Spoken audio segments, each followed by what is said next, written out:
I want to play something that President Obama said at Tuesday night's debate. And this was the question actually to him, which never got answered, was whose decision was it not to beef up security after so many folks, we are now learning through these cables to the State Department, had asked for it.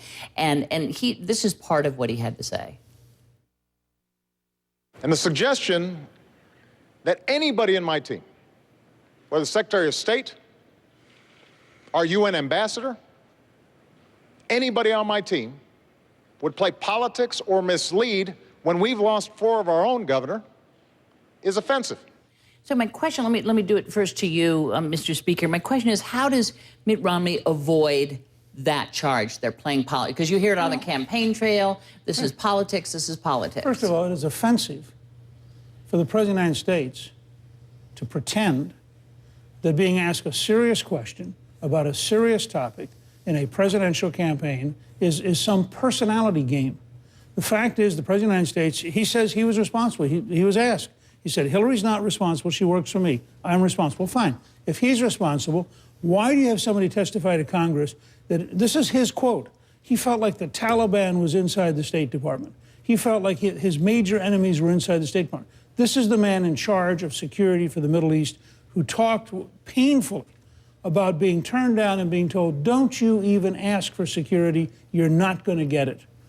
Look, Candy, what troubles me is that Governor Romney, before we knew that 4 Americans had died, was already taking political potshots over this incident.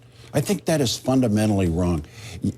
Foreign policy partisanship he was actually, in fact, responding to something that came out of the embassy in Cairo. Well, but at the same time, Candy, and then in subsequent debates, the vice presidential debate. No. I've been very polite up to now, but this is a typical campaign baloney. No. Romney was not responding to Benghazi. Romney was responding to the embassy in Cairo apologizing over the movie at a time when mobs were nonetheless, at a time when our people were attacked, he made several political statements that morning.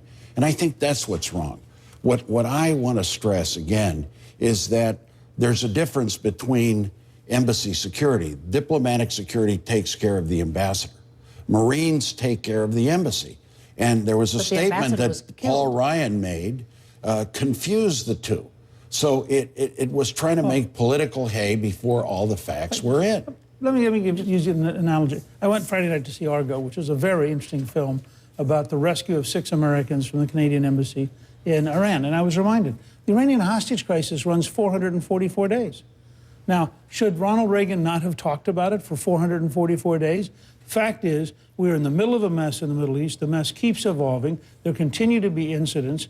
And you just gave a good example. I don't care whether you're talking about the Diplomatic Security Service or you're talking about the Marine Corps. The Obama administration failed to protect the consulate, failed to respond to requests, rejected demands that they get help. The ambassador was personally worried about not only his own life, but about violence. And the Obama administration did nothing. And if that offends the president, then that's his problem and he ought to get over it. Barack Obama as a person is a fantastic individual, but Barack Obama as an idea marks an evolutionary flashpoint for humanity.